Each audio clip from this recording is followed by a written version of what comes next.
Passei, a Faculdade Einstein, a faculdade do sucesso.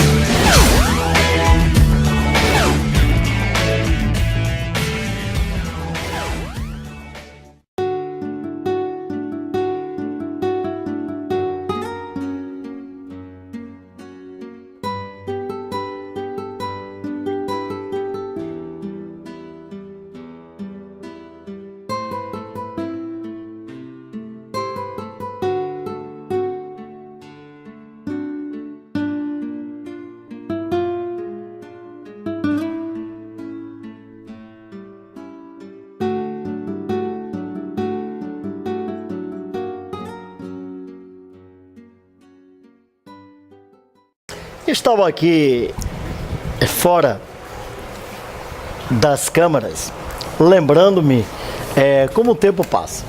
Marco Monteiro, que será hoje o nosso entrevistado, eu conheço faz 35 anos. Tive a oportunidade de conhecer em 1980. Tivemos várias trajetórias e trabalhos juntos, principalmente na área marcial. O que mais destaque nos deu foi exatamente a Federação Nacional das Artes Marciais. Ela, fundada em 1992, ela bateu de frente com a visão que tinha-se na época de que cada arte marcial deveria estar ligada a uma federação.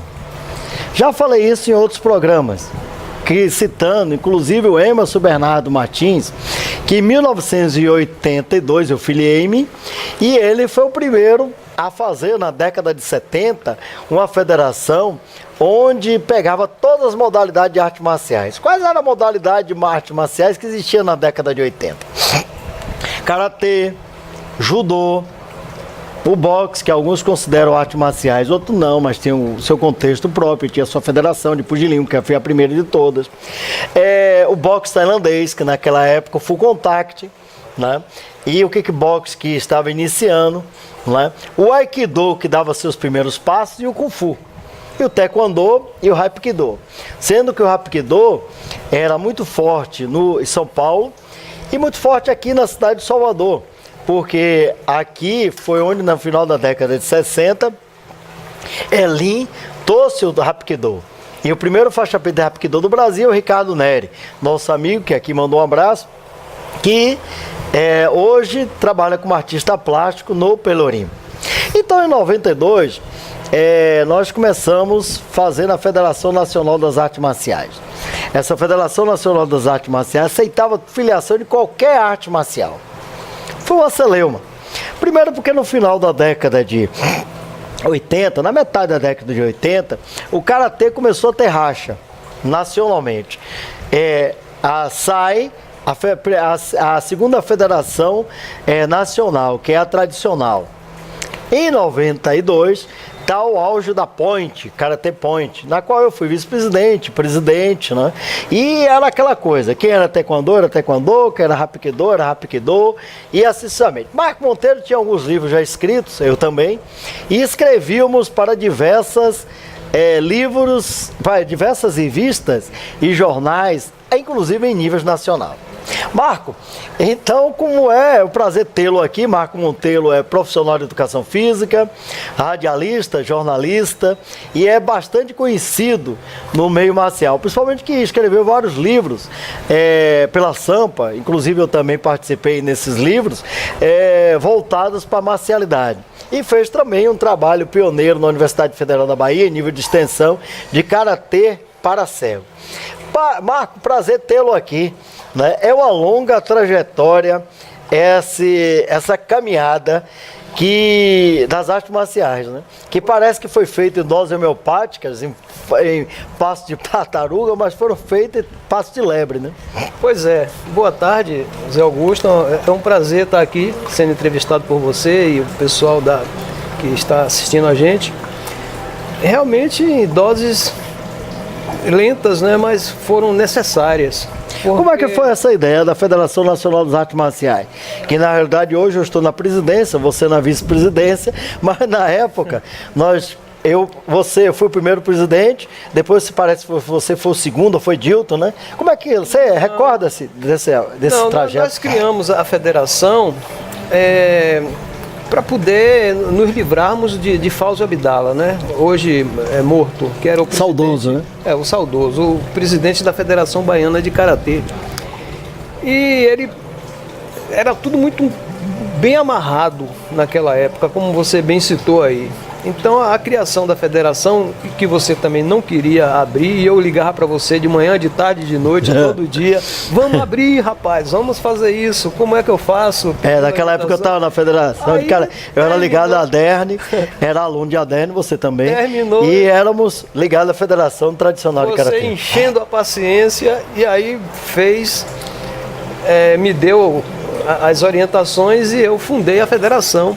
E a federação tomou corpo e conquistou o Brasil praticamente, né? Porque nós chegamos a ter filiados de ponta a ponta. Nós temos hoje Rio Grande do Sul. Nós temos hoje aquele Fernando, né? Que é de Santa Catarina. Garcia foi o primeiro, foi de Santa Catarina.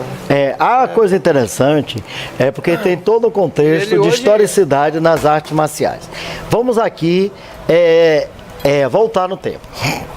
As artes marciais, principalmente aqui na Bahia, durante muitos anos, vou me especificar somente o Karatê. Ele foi liderado por Denilson Caribé. Denilson Caribé, na década de 60, ele realmente fez um trabalho de esportividade e de organização nacional da marcialidade. Mas houve muitas celeumas em relação a essa postura política dele. Ele veio a falecer em 1985, num acidente. E começaram a existir algumas dissidências dentro do Karatê. Porque o Karatê era a força maior durante a década de 70 e 80. O Karatê e o Judô. O Judô, liderado por Kazuya Yoshida e Shozawa, e algumas pessoas que eram oriundas dele, ele já tinha a definição própria. As outras artes marciais, como o Karatê, o Taekwondo, né, eles estavam soltos. Mas o Taekwondo não. O Taekwondo era bem definido, porque ele estava acoplado à liderança de Lin. O Hapkido estava acoplado à liderança de Lin também. E tinha a promessa das Olimpíadas também, né? O Kung Fu estava solto. Realmente o Kung Fu começou a tomar corpo aqui em 1987 com a vinda de Alberto França Gomes. Exato. Né? Que aí começou a tomar uma estrutura. Mas só que de 87 para 92, 5 anos, começou-se a se questionar alguns fatos, principalmente com a mudança da legislação. Né? Em que permitia-se, por sua vez, ter várias federações. E essas federações, elas tinham autonomia para realizar atividade.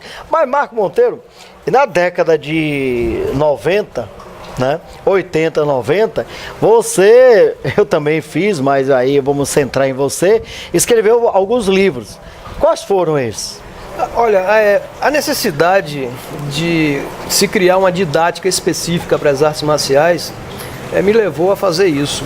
Porque até então, o que era passado para o alunado era ainda uma forma de se ensinar arte marcial que chegou do Japão aqui, veio veio por professores e todo mundo seguia. Então, pela Universidade Federal, né, do Departamento de Educação Física, eu desenvolvi uma metodologia didática de se ensinar artes marciais para crianças, adolescentes, adultos, idosos, atletas, tudo muito bem dividido.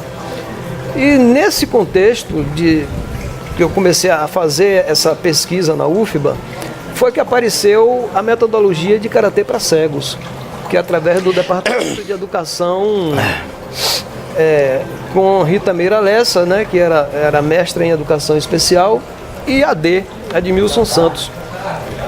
Nós fizemos tudo isso e esse trabalho foi o resultado desse trabalho gerou os livros, que foi Karatê para cegos, como ensinar Karatê para pessoas cegas,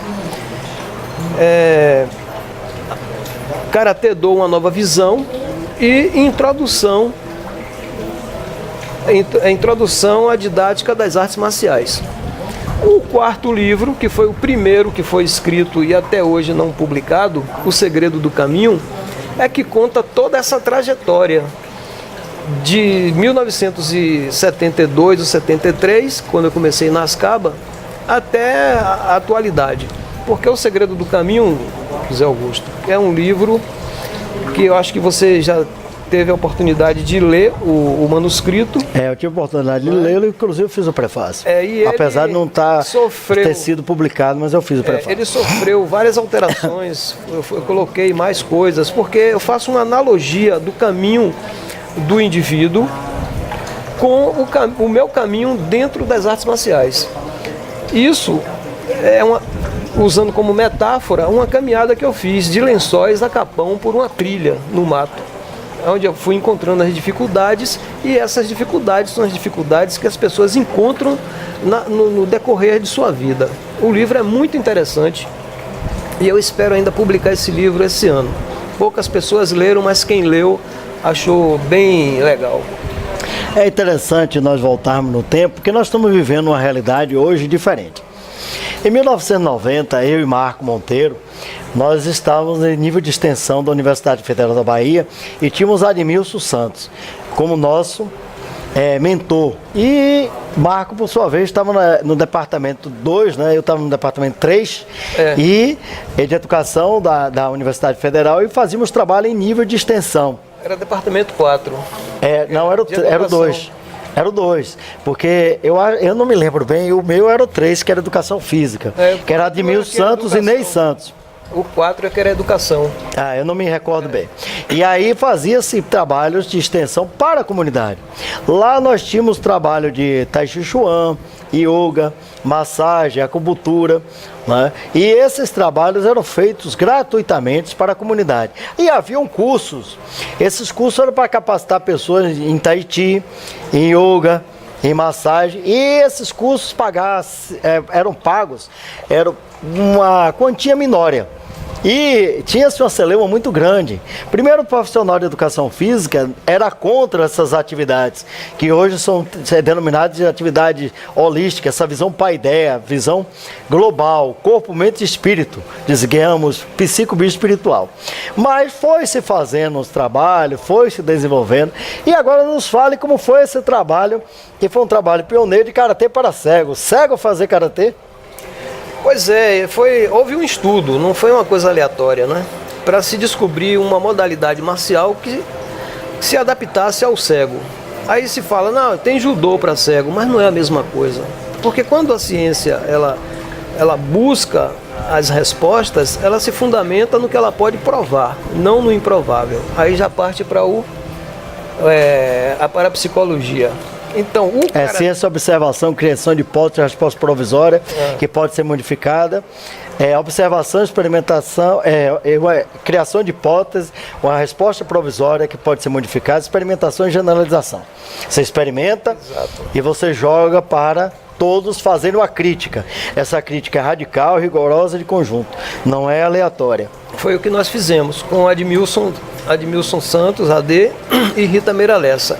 Então nós avaliamos várias modalidades, o Hapkido, o Taekwondo, o Judô, outras artes marciais, capoeira.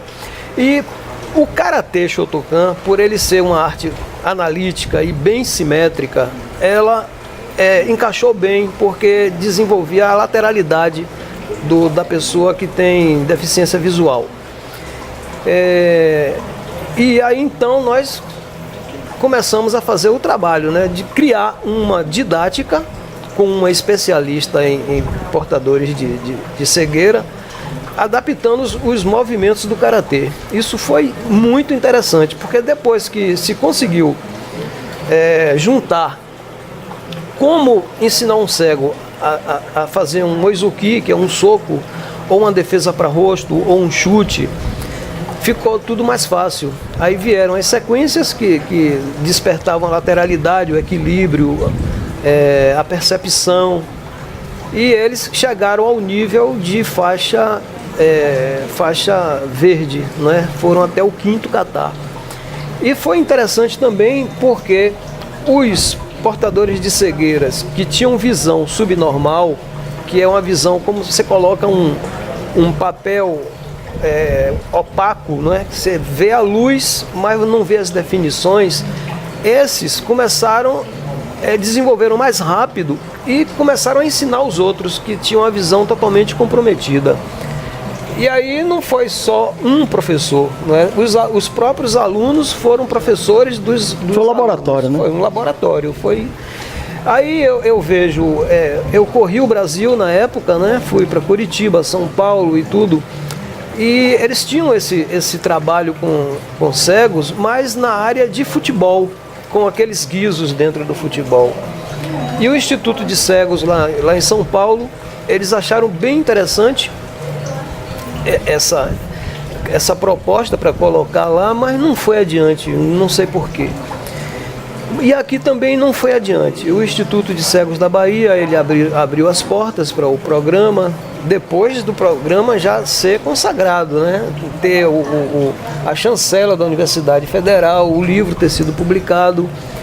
Mas também não foi muito adiante porque os meninos não eram internos, eles iam e vinham e todo ano mudavam pessoas e nós não conseguimos levar adiante. Mas o trabalho existe e ainda pode ser reativado, reativado. É só alguns professores que tenham interesse em fazer isso vir buscar e conhecer a técnica de como fazer isso, porque não é uma coisa aleatória, à toa, que você, vou ensinar um cego a karatê. Não é por aí, tem uma metodologia isso. Nós aqui estamos recebendo o Marco Monteiro, profissional de educação física, que falou da sua experiência karatê para cego. E agora, nas suas considerações finais, Marco, você está realizando um curso com a chancela da Faculdade Einstein, né, a FACEI, na qual eu sou diretor. Nos fale dessa atividade, que é uma reciclagem, né, metodológica e teórica, dentro do contexto teórico para as pessoas que trabalham com arte marcial. Né? Para as pessoas que trabalham com artes marciais e outras modalidades também. Mas é um curso para pessoas leigas que não estudaram educação física. Porque ele é um curso muito rápido, mas que busca as informações, busca os principais métodos da educação física para se trabalhar com alguém. Então eles vão ter um conhecimento superficial de anatomia humana e isso trouxe bons resultados nesse curso, porque algumas pessoas saíram de lá bem mais instruídas, né? De como trabalhar com os alunos, porque antes eles faziam de uma forma e viram que aquela forma não é a forma adequada. Então, para quem não fez a educação física e fazer um curso desse de introdução à didática, ele vai entrar no campo da anatomia e no campo da educação, passando também pela sociologia, pela filosofia. Eles vão ter um conhecimento abrangente, vai abrir um leque de novas informações para quem trabalha com atividade física, sem a graduação em educação física. É interessante, você aí que trabalha com artes marciais e quer fazer um curso básico em karatê de extensão, na qual ele é o mesmo, dá-lhe uma visão global de tudo, né?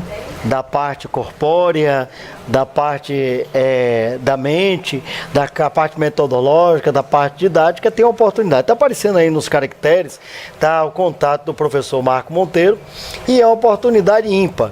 Né? Se você acha cara a educação, procure saber o preço da ignorância. Garanto-lhe que é muito mais cara. Estamos aqui no nosso programa Consciência Cósmica, adentrando no universo psico-bioespiritual, no corpo, na mente e no espírito desta gloriosa humanidade. FACEI, a Faculdade Einstein, a faculdade do sucesso.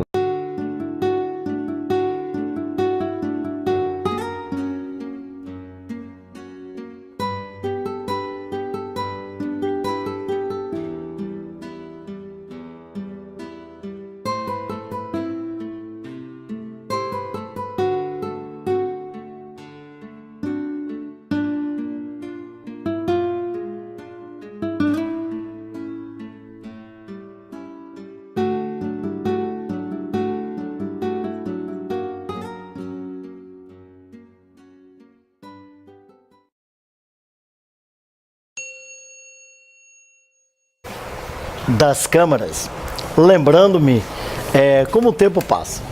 Marco Monteiro, que será hoje o nosso entrevistado, eu conheço faz 35 anos. Tive a oportunidade de conhecer em 1980. Tivemos várias trajetórias e trabalhos juntos, principalmente na área marcial. O que mais destaque nos deu foi exatamente a Federação Nacional das Artes Marciais. FACEI, a Faculdade Einstein, a Faculdade do Sucesso.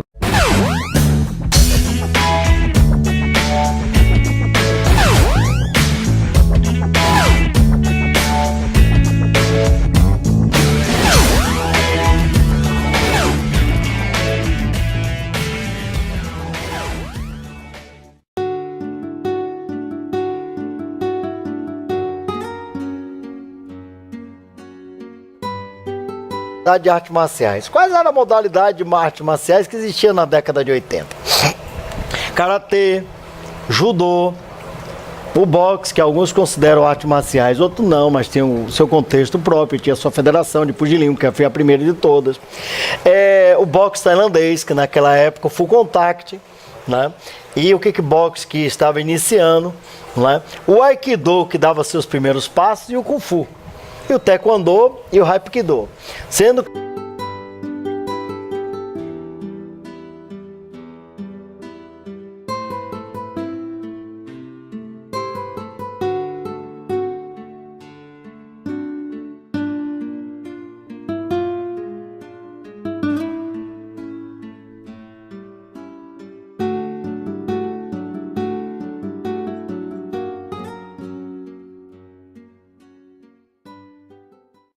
estava aqui fora. Ela, fundada em 1992, ela bateu de frente com a visão que tinha-se na época de que cada arte marcial deveria estar ligada a uma federação. Já falei isso em outros programas, citando inclusive o Emerson Bernardo Martins, que em 1982 eu filiei-me e ele foi o primeiro a fazer, na década de 70, uma federação onde pegava todas as modalidades